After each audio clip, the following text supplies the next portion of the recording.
Ini terus terang untuk anak-anak muda, jangan gengsi, jangan takut kotor, jangan takut. Ini waktu saya di Tapos, saya ingin belajar Tapos, Buslih masuk itu aja saya sudah alhamdulillah. Saya nggak butuh gaji, saya ingin belajar. Dan itu bekerja apapun juga saya itu lakukan. Demi kotor-kotor, waktu itu saya pikir, kok kotor amat, ini amat, mosok terus dongkot nyaruh tangan. Nah, waktu Pak Harto saat itu memberikan istilahnya materi kepada saya dan kawan-kawan belajar, dikasih tahu namanya Pak Harto Presiden RI, nyaruh terhitung sapi itu biogas ini.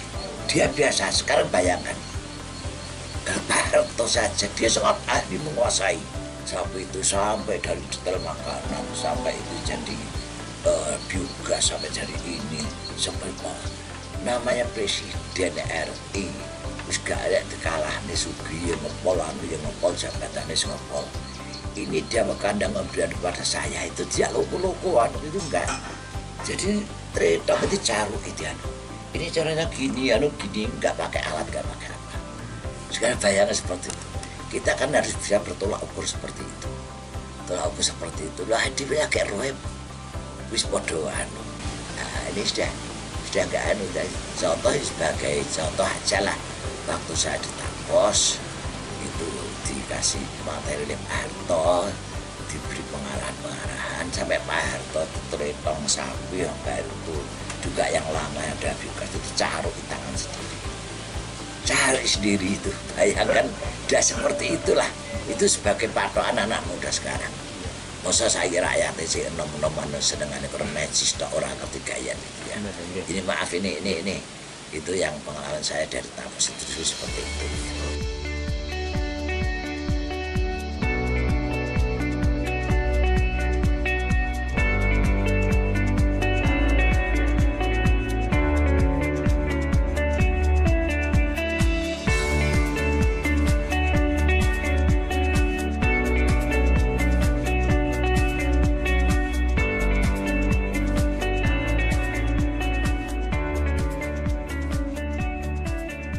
Jadi nama saya Samsudin Yusuf.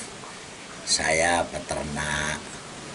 Ternak itu mulai tahun 75 ya. 75. Terus kira-kira alamat saya Jalan Lawu 26. Ini kandang ini ada di Desa Tambak Bayan. Terus saya mula-mula ternak ini breeding tahun 85 itu karena ada istilahnya itu planning pemerintah untuk memperbaiki kualitas daging di Indonesia. Sapi-sapi putih PO ini supaya diganti oleh sapi-sapi merah, sehingga saat itu 85 saya itu mendatangkan induk-induk baik-baik sama pejantan. Nah itu akhirnya setiap ada 80-an induk. Nah, begitu keluar ini langsung dibeli oleh orang-orang itu. Begitu keluar itu mulai tahun 85 itu begitu beranak langsung dibeli satu anak itu 7 juta. Tapi diambil kalau sesudah disapih kira 4 bulan. Selama di sini ini tanggungan saya. Kalau sampai ada kecelakaan apa, sapinya mati apa gimana, ini saya kembalikan uang utuh. Nah, orangnya ketahui sapinya mati gitu. Nah, karena di sini kalau sapi itu sudah mati, namanya bangkai itu harus kubur, nggak boleh dijual gitu. Nah, ini tanggungan saya. Akhirnya terus sampai tahun 90 sampai 95 sampai 2000 kira-kira.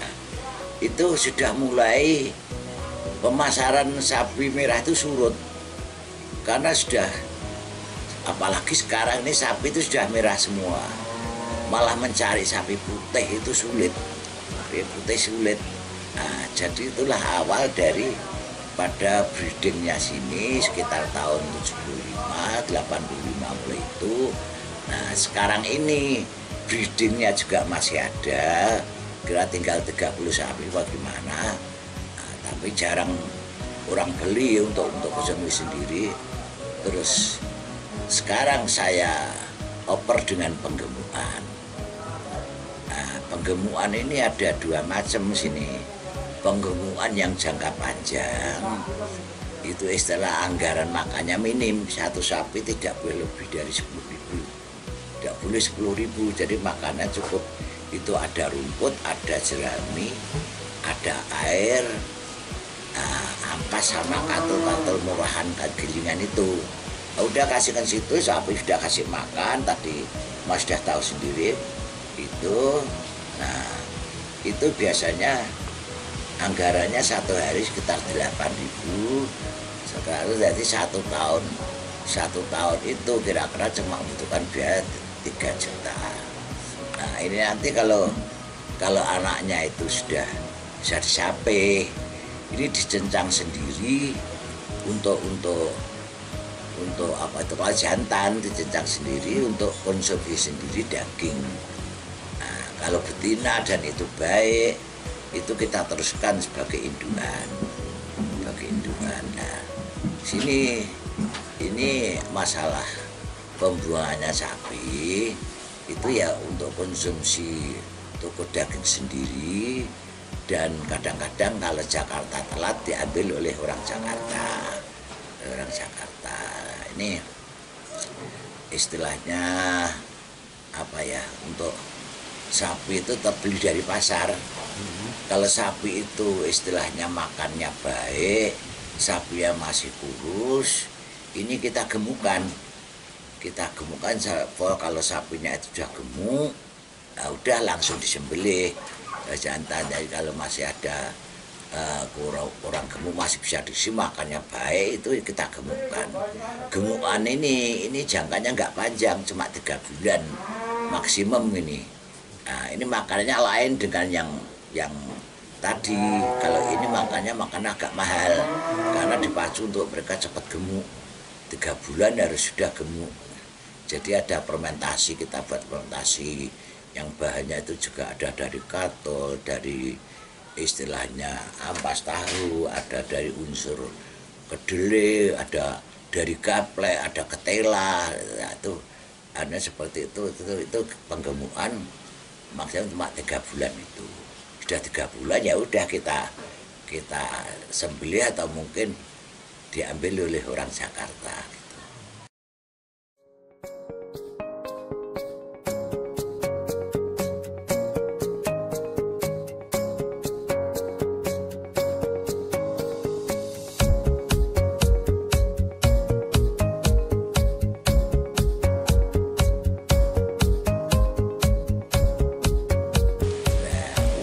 Penggemukan sapi ini cari sapi yang badannya itu kurus tapi sehat.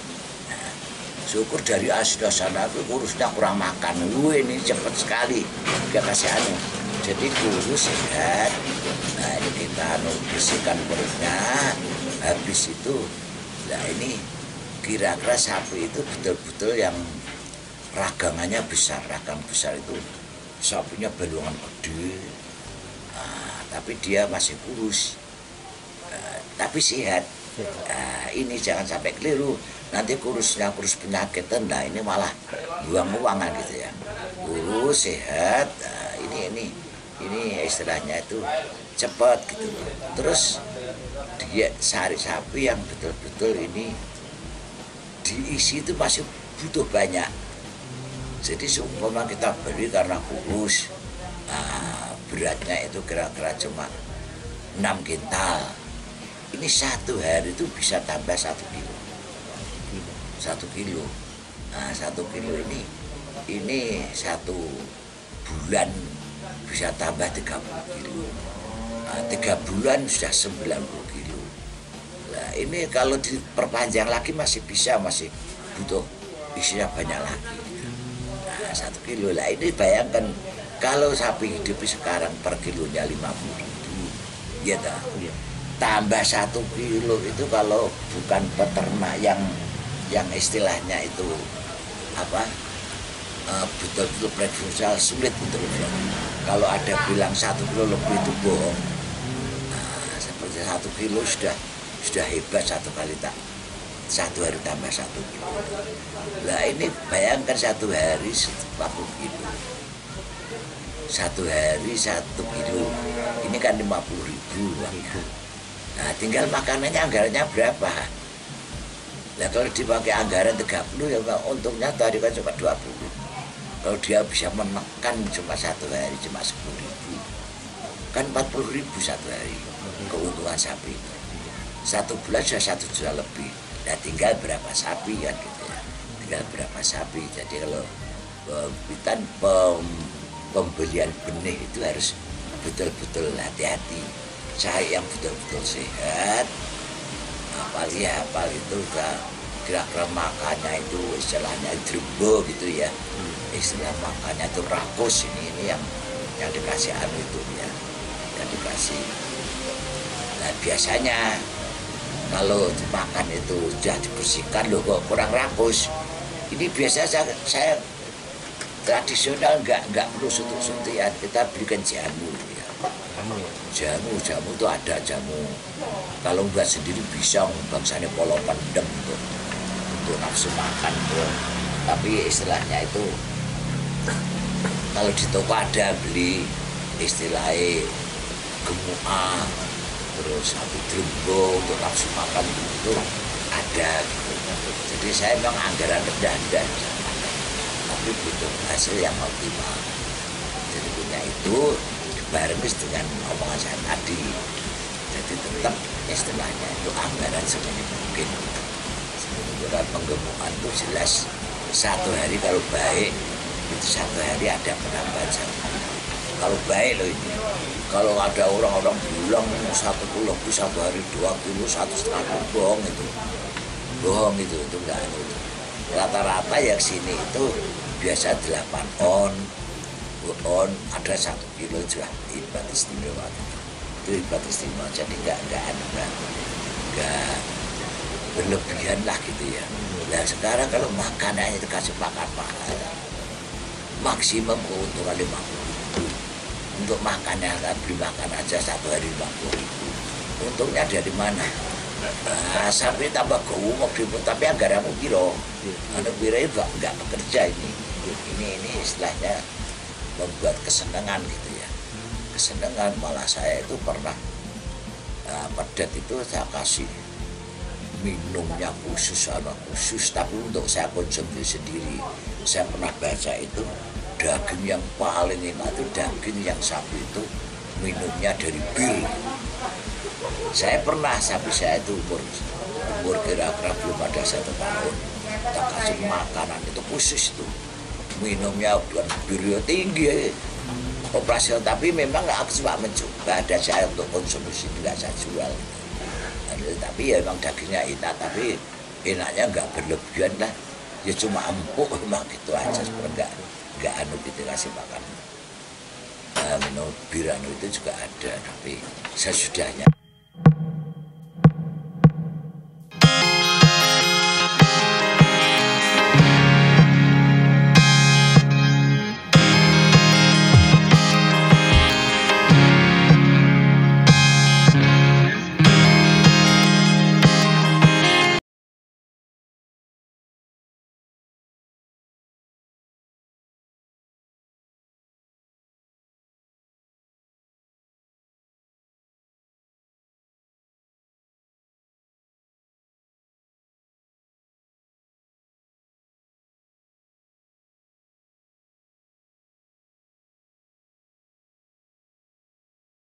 Rp130. Nah ini jarang sampai penuh karena masalah ini datang terus disembelih, kadang-kadang kalau sampai penuh gitu kita nggak belanja dulu, kurangi yang ada dulu, tapi kalau penuh semuanya 230 gitu.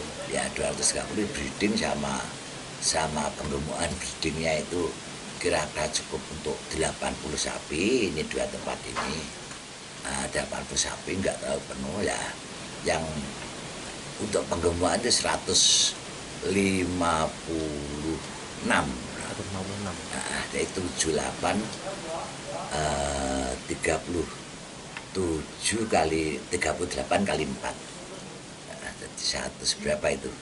Itu satu urat itu A38 sampai ABCD kali 4 ya.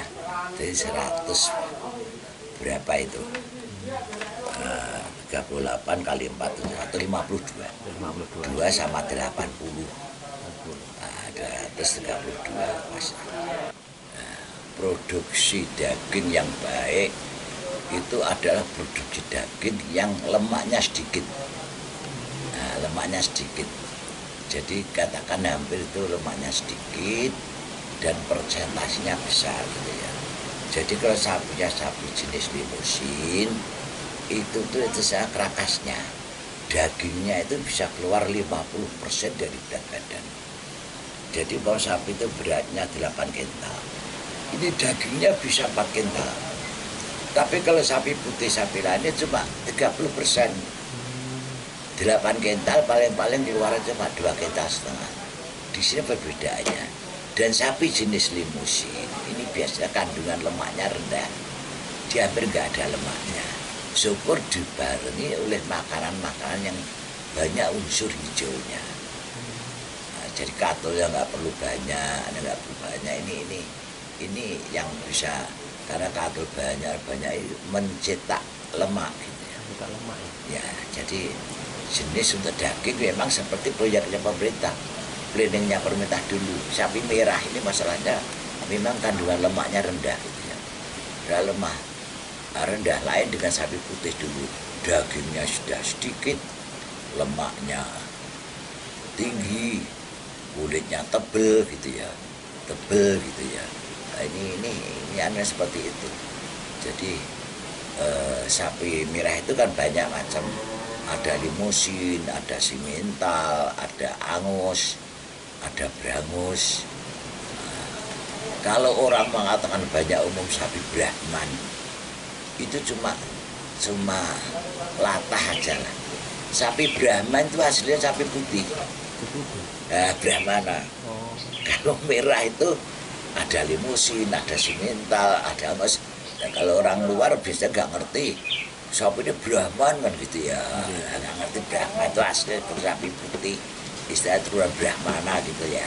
Sapi turunan dia yang di Indonesia itu dulu tuh sapi putih itu sapi Brahman itu ya itu gitu. Kalau sapi yang merah-merah sekarang itu ada limusin, ada simental, ada brangus, ada anu itu ya.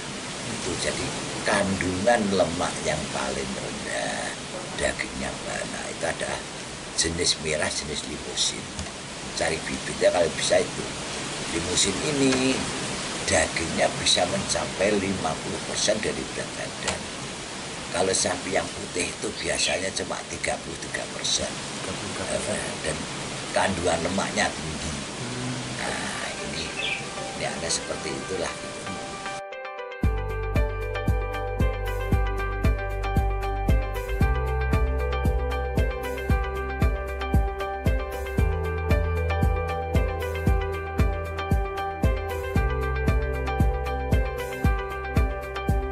Terus kandangnya, untuk si kandang yang baik untuk sapi itu sirkulasi perputaran udara cukup sehat.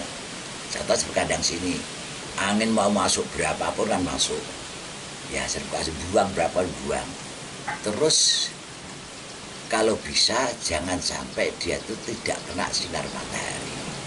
Jadi harus bisa kena sinar matahari walaupun itu istilahnya pagi gitu ya. Contoh seperti ini ya, kalau pagi sini kan kena semua pas sini. Nah, nanti tinggal kalau siang ini matahari posisinya di mana? Kalau posisinya di sana, ini sini yang kena sinar matahari. Posisi di sana kena matahari. Jadi sirkulasi udara cukup, ya dia mendapatkan panas matahari. Jadi cuma itu aja cukup gitu ya. Terus jangan istilahnya sapi itu dibeteng gitu ya, dibeteng.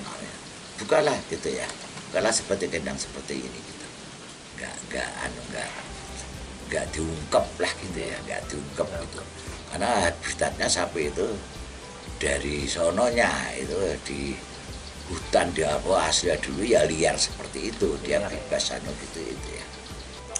Nah, jadi untuk terutama anak-anak muda yang habis kuliah, apalagi habis SMA, ini kalau saya loh, anak saya keseluruhan saya itu jangan ngejip kita di pegawai gitu ya, pegawai.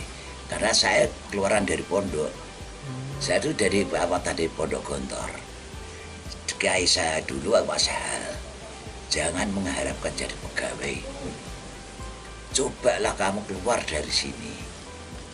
Entah itu bakul tempe, entah apa wira swasta lah gitu. Nah, maka dari itu untuk anak-anak muda keluaran SMA atau keluaran SMP atau mungkin kuliah, ya ini sangat menjanjikan.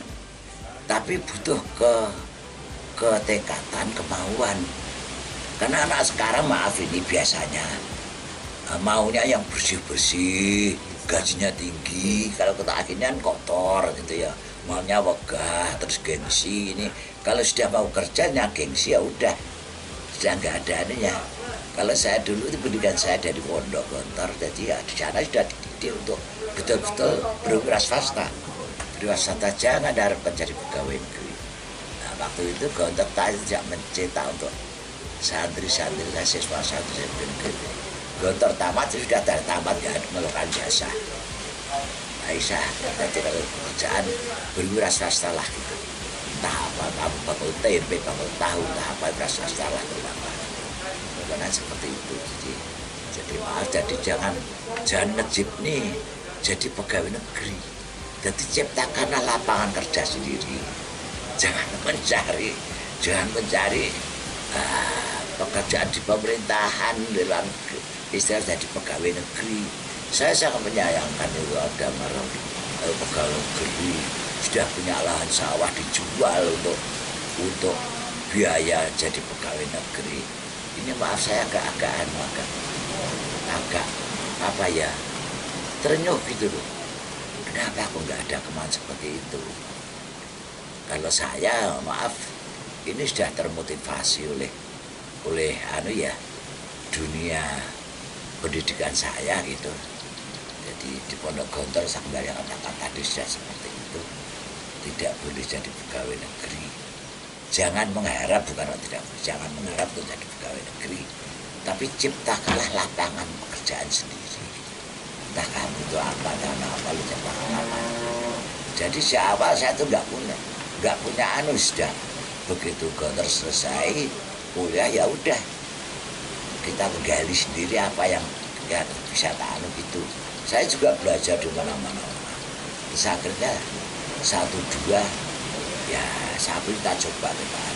Rumput gajah ini pun saya coba gitu.